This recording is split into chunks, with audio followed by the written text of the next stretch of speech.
그림을 잘 그리려면 무조건 많이 그려야 한다. 아마 여러분도 이 말을 수없이 듣고 또 그대로 믿어왔을 거예요. 힘들어도 계속 그리면 실력이 늘어. 이건 마치 그림 실력의 상식처럼 여겨졌죠. 그런데 정말 열심히 그리고 있는데도 실력은 별로 늘지 않고 그리면 그릴수록 힘만 빠지고 자신감까지 떨어지는 경험 한 번쯤 있으셨을 거예요. 이건 여러분의 의지가 부족해서가 아니라 그냥 처음부터 방향이 조금 잘못됐을 가능성이 큽니다. 그래서 오늘 영상에서는 많은 분들이 놓치고 있는 그림이 늘지 않는 나쁜 습관 6가지를 알려드릴 거예요. 영상을 끝까지 보시고 이 작은 습관을 의식하면서 그림을 그리면 정체됐던 실력이 다시 분명하게 올라갈 겁니다. 첫 번째, 보지 않고 그리는 습관. 초보자들이 가장 많이 하는 실수예요. 대상을 제대로 보지 않고 그리면 어렵다고 하거나 못 그린다고 생각해요. 기억나는 대로, 느낌대로 그려버리니까 어설픈 그림이 나오죠. 그림은 보는 게 70, 그리는 게 30이에요. 한 번 보고 그리는 게 아니라 그리려는 대상을 관찰해야 해요. 혼자 창작한 캐릭터라면 어떻게 그려도 상관없겠지만 현실의 사물이나 동물들을 배경으로 한 캐릭터라면 그리려는 대상에 대한 관찰의 시간을 가져야 합니다. 내가 독수리를 그리겠다 하면 어떤 종류의 독수리를 어떻게 그리려는지 우선 자료를 찾아보고 관찰을 해야 해요. 직접 그려보면서 머릿속에 모호했던 느낌과 기억을 구체화시킵니다. 여기서 중요한 것은 자료예요.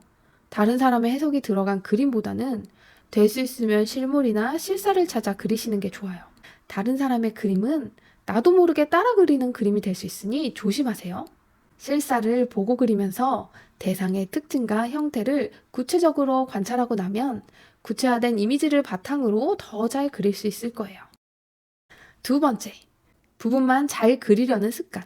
눈 잘 그리는 법, 손 잘 그리는 법. 이런 검색 많이 하시죠? 그런데 큰 문제는 이거예요. 부분은 점점 잘 그리게 되는데 그림 전체는 계속 어색해진다는 겁니다. 그림은 한 부분이 아니라 전체의 조화가 핵심이에요. 그럼 전체를 본다는 게 정확히 뭘까요? 전체를 본다는 건 처음에는 대상을 아주 큰 덩어리로만 보는 겁니다. 사람이면 머리는 원, 몸은 큰 타원형, 다리는 긴 네모처럼 단순하게 도형으로 나누는 거예요.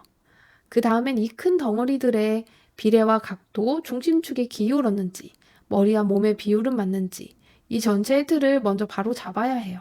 이게 안정되면 그 위에 중간 구조, 즉 턱선, 어깨, 골반 같은 좀 더 구체적인 형태를 얻고 맨 마지막에 눈, 코, 입 같은 디테일을 넣어야 합니다. 전체가 정확해야 세부가 자연스럽게 들어가고 전체적인 그림의 안정감이 확 달라져요. 세 번째, 워밍업 기본기를 건너뛰는 습관. 딱 3분만 선 긋고 도형을 그려도 그날 그림의 완성도가 달라집니다. 운동의 스트레칭 같은 거예요. 선 연습, 도형 연습 같은 기본기는 단순히 연습용 낙서가 아니라 손의 감각을 깨우고 뇌와 손을 연결하는 세팅 단계예요. 준비가 안 된 상태에서 갑자기 그림을 시작하면 손이 뻣뻣하고 비례는 틀어지고 평소보다 실수가 훨씬 많이 나옵니다. 특히 초보자일수록 손에 힘이 과하게 들어가거나 손목이 굳어져서 원치 않는 떨림, 삐뚤어짐이 반복돼요. 그래서 워밍업은 잘 그리기 위한 준비 운동이 아니라 안정적인 그림을 위한 꼭 필요한 과정이라고 생각하시면 돼요. 그럼 워밍업을 어떻게 해야 하냐면 직선, 곡선, 원, 큰 네모, 삼각형 한 장씩만 그려봐요. 딱 3분만 손을 풀어줘도 손에 힘이 빠지고 손목이 부드러워지고 뇌가 지금은 그림 그리는 시간이다 하고 모드가 바뀔 거예요. 자세한 내용은 제가 아래 링크에 달아둘게요. 안정된 선과 형태가 나와서 그림의 완성도가 눈에 띄게 달라질 수 있어요. 네 번째, 완성까지 밀어붙이지 않는 습관. 틀렸다 싶으면 바로 지우거나 새로운 종이에 다시 그리는 분들이 많아요. 근데 그게 가장 위험한 습관이에요. 우리는 과정 중에 망했다 생각이 들면서 불안해지고 도망가고 싶어져요. 그 순간을 견디는 것이 포인트예요.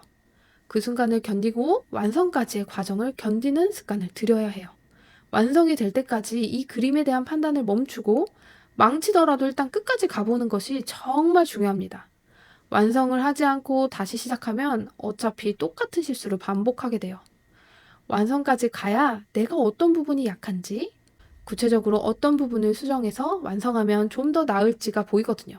과정 중에 보이는 문제점은 완성하면 보이지 않는 경우가 많아요. 결국 문제가 드러나는 지점은 항상 완성 단계에 있습니다. 그래서 완성은 실력 성장을 위한 정말 중요한 과정이에요. 당연한 말이지만 완성을 해본 사람만이 완성을 할 수 있습니다. 그리고 우리가 생각하는 실패는 성공을 위한 과정일 뿐이에요. 5번째, 연습량 자체가 부족한 습관. 왜 이렇게 안 늘지? 라고 생각하지만 사실은 그린 숫자가 너무 적은 경우가 많아요. 엄청 많이 그려라 는 의미는 아닙니다. 하루에 몰아서 그리는 것보다 매일 조금씩 꾸준히 하는 것이 훨씬 효과적이에요. 최근 UCLA 헬스가 주도한 새로운 연구에서도 반복적인 연습이 기술 향상에 도움이 될 뿐 아니라 뇌의 기억 경로에도 깊은 변화를 가져온다는 연구가 있었어요.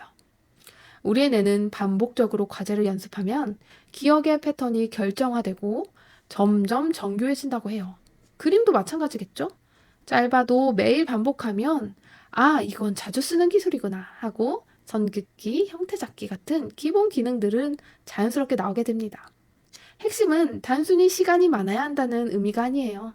꾸준히 반복된 시간을 쌓아야 한다는 뜻이에요. 낙서라도 작은 스케치라도 10분 드로잉이라도 꾸준히 하는 습관을 먼저 만들어 봐요. 그리고 이 습관은 진짜 실력을 이끌어 올립니다. 꾸준함은 정말 재능을 이겨요. 매일 조금씩 쌓인 시간들이 어느 순간부터 눈에 보이게 실력을 바꿔놓아요. 그러니까 부담 갖지 말고 아주 작은 시간이라도 오늘은 손을 조금이라도 움직였다. 이 느낌을 쌓아가는 게 가장 중요합니다. 6번째, 모작만 하거나 창작만 하는 불균형. 그림 모작 많이들 하시죠? 모작을 많이 하면 실력이 올라갈까요? 그럼 난 창작만 해야지 하고 내 그림만 계속 그리면 어떨까요? 결론부터 이야기하면 둘 다 해야 합니다. 모작은 이미 완성된 좋은 그림을 따라 그리는 작업이죠. 이건 정말 좋은 공부예요. 구조를 이해하고 선을 어떻게 쓰고 다른 작가의 사고방식, 표현을 이해할 수 있어요. 하지만 모작만 하면 내 해석과 표현력이 전혀 자라지 않아요. 생각은 안 하고 손만 움직이는 상태가 되기 쉽죠. 반대로 창작은 내가 상상해서 그리는 것이에요. 내가 느낀 것, 떠오르는 것을 꺼내놓는 작업입니다. 문제는 창작만 하면 기본 구조나 형태가 이해가 부족해서 애매하고 어색한 그림이 돼요. 기초가 없는 상태에서 감으로만 그리게 되는 상황이 되는 거죠. 모작은 인풋, 창작은 아웃풋. 둘 다 있어야 진짜 실력이 늘어요. 모작은 재료를 채우는 과정이고 창작은 그 재료를 꺼내서 섞어서 나만의 요리를 만드는 과정이에요. 가장 좋은 건 모작에서 배운 구조, 선, 명암, 구성을 실제 창작에 응용해보는 방식이 내 스타일을 찾아가며 공부하기에 가장 좋습니다. 자, 오늘 이야기한 6가지를 다시 정리해볼게요. 첫 번째, 보지 않고 그리기. 두 번째, 부분만 연습하기. 세 번째, 워밍업 안 하기. 네 번째, 완성하지 않기. 5번째, 연습량 부족. 6번째, 모작과 창작의 불균형. 이 중 단 한 가지라도 고치기 시작하면 그림은 반드시 변합니다. 왜 난 이렇게 안 늘지? 재능이 없는 건가? 이런 생각 저도 지금도 종종 하거든요.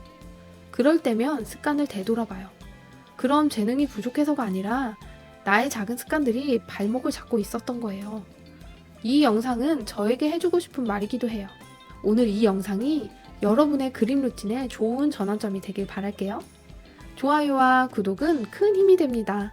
우리 함께 성장해요. 다음 시간에 만나요. 안녕.